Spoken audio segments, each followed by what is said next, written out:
स्वागत है आपका भारतीय अर्थव्यवस्था के इस 12वें लेक्चर में। तो आज सबसे पहला टॉपिक हम देखते हैं आर्थिक विकास का मापन। इससे पहले दोस्तों अगर आप हमारे चैनल पर नए हैं तो चैनल को सब्सक्राइब जरूर कर दीजिए, साथ में बेल बटन भी बजा दीजिए ताकि आपको नए वीडियो के नोटिफिकेशन प्राप्त होते रहें। तो आर्थिक विकास का जो मापन है वो जीवन की गुणवत्ता को प्रभावित करने वाले कुछ महत्वपूर्ण फैक्टर्स से बने सूचकांकों के आधार पर तय किया जाता है। वो फैक्टर्स कौन कौन से हैं? इनकम है यानी आय है, स्वास्थ्य है, शिक्षा है, जीवन प्रत्याशा है। तो आर्थिक विकास के माप के लिए दुनिया में 5 दृष्टिकोण मिलते हैं। यहाँ से प्रश्न पूछे जाते हैं कि कौन सा दृष्टिकोण किसने प्रतिपादित किया था। तो पहला है आधारभूत आवश्यकता प्रत्यागम। प्रतिपादन इसका हिक्स और पॉल स्टीनर ने किया था। इसके अंतर्गत 6 सामाजिक सूचकांकों पर विचार किया जाता है। कौन कौन? शिक्षा, स्वास्थ्य, खाद्य, स्वच्छता, जलापूर्ति और आवास। दूसरा है जीवन की भौतिक गुणवत्ता सूचकांक। तो इसका प्रतिपादन मॉरिस डिमारिस द्वारा किया गया था। इसके अंतर्गत 3 सूचकांकों को लिया जाता है। कौन कौन से? जीवन प्रत्याशा, शिशु मृत्यु दर और मौलिक साक्षरता यानी बेसिक लिटरेसी। इसके बाद है तीसरा निवल आर्थिक कल्याण, ये सैमुएलसन द्वारा प्रतिपादित किया गया था। चौथा है क्रय शक्ति समता यानी परचेजिंग पावर पैरिटी मेथड। तो यह विश्व बैंक द्वारा प्रतिपादित किया गया था। 1993 में अंतर्राष्ट्रीय विश्व बैंक की ही शाखा है अंतर्राष्ट्रीय मुद्रा कोष ने यह विभिन्न देशों के रहन सहन के निर्धारण हेतु इस विधि का प्रयोग या उपयोग इसने प्रारंभ किया था। वर्तमान में विश्व बैंक सरकार संसार के देशों के तुलनात्मक रहन सहन के निर्धारण हेतु क्रय शक्ति समता विधि का प्रयोग कर रहा है। ये क्रय शक्ति समता विधि है क्या?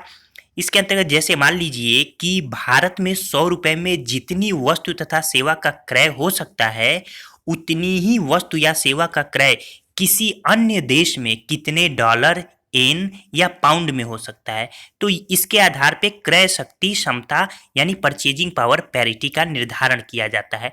इस दृष्टिकोण से भारतीय अर्थव्यवस्था इस समय वर्तमान में तीसरे नंबर पे है। पहले नंबर पे अमेरिका, दूसरे स्थान पर चीन और तीसरे स्थान पर भारत है।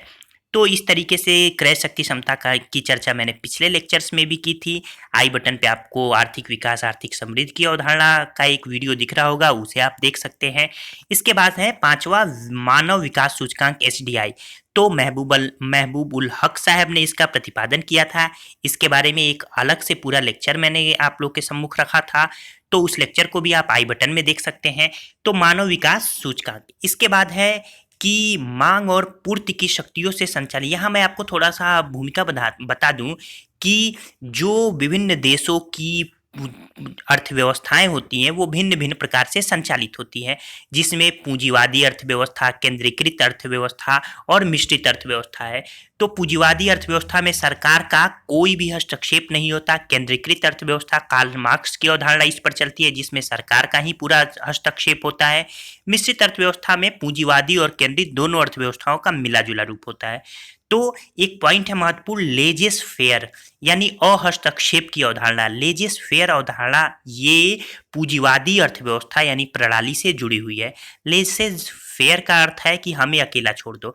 इसका तात्पर्य है कि आर्थिक विकास की बाजार प्रणाली में सरकारी हस्तक्षेप न के बराबर होना चाहिए, क्योंकि बाजार प्रणाली पूरी तरह से मांग और पूर्ति की शक्तियों से संचालित होनी चाहिए।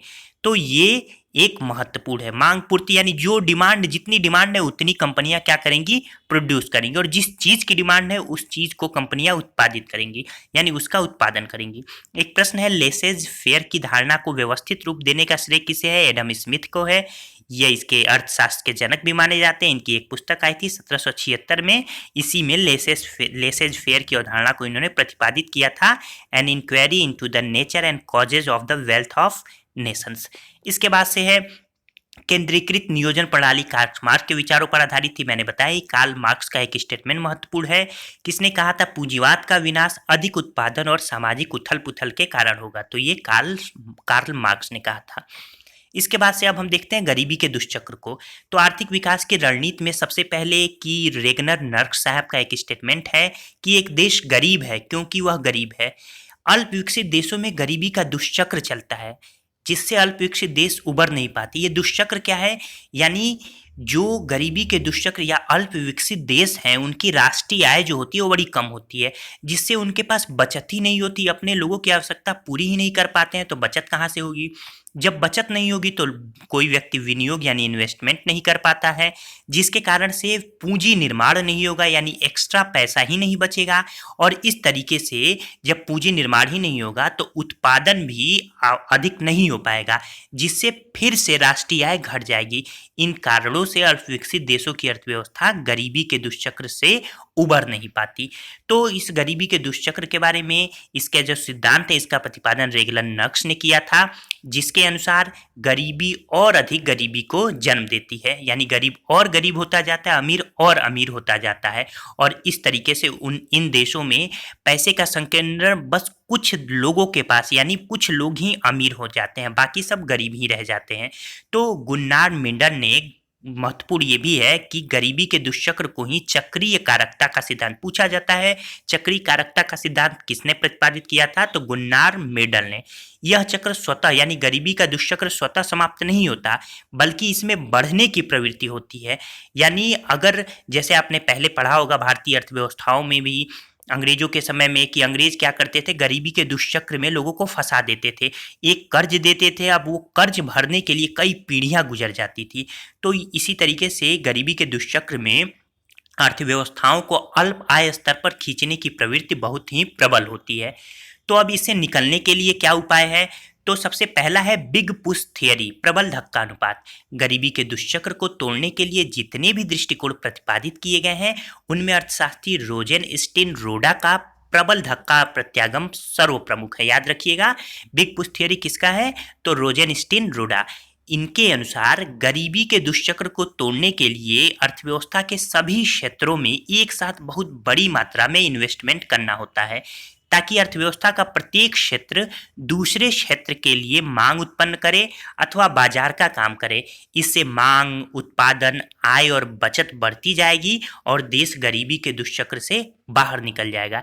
यानी एक क्षेत्र में जब सभी क्षेत्र में बराबर इन्वेस्टमेंट होगा तो एक क्षेत्र में अगर थोड़ा कम हुआ तो दूसरा क्षेत्र उसकी पूर्ति करेगा। इस तरीके से धीरे धीरे अर्थव्यवस्थाएं गरीबी के दुष्चक्र से बाहर आती जाएंगी। अगला है कुजनेट्स वक्र, महत्वपूर्ण है, इसकी चर्चा भी पिछले लेक्चर में मैंने की थी। पूछा जाता है कुजनेट्स वक्र का आकार कैसा होता है, तो उल्टे यू आकार का होता है। तो ये साइमन कुजनेट्स साहब ने इसे प्रतिपादित किया था। इनके अनुसार आर्थिक विकास के जैसे जैसे आर्थिक विकास होगा आय वितरण की विषमता भी बढ़ेगी, अर्थात अमीर गरीब के बीच खाई आर्थिक विकास के साथ बढ़ती है, क्योंकि आय की वृद्धि से कुछ ही लोग लाभान्वित होते हैं। लेकिन बाद में आर्थिक विकास के साथ आय वितरण की विषमता कम होने लगती है और धीरे धीरे विषमता समाप्त होने लगती है या समाप्त हो जाती है।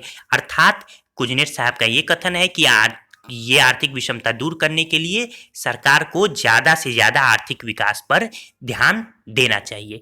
तो इस तरीके से ये दोनों पॉइंट महत्वपूर्ण हैं। आज के लेक्चर में बस इतना ही। उम्मीद है आज का लेक्चर पसंद आया होगा आपको। बहुत महत्वपूर्ण टॉपिक पे हमने चर्चा की। धन्यवाद दोस्तों।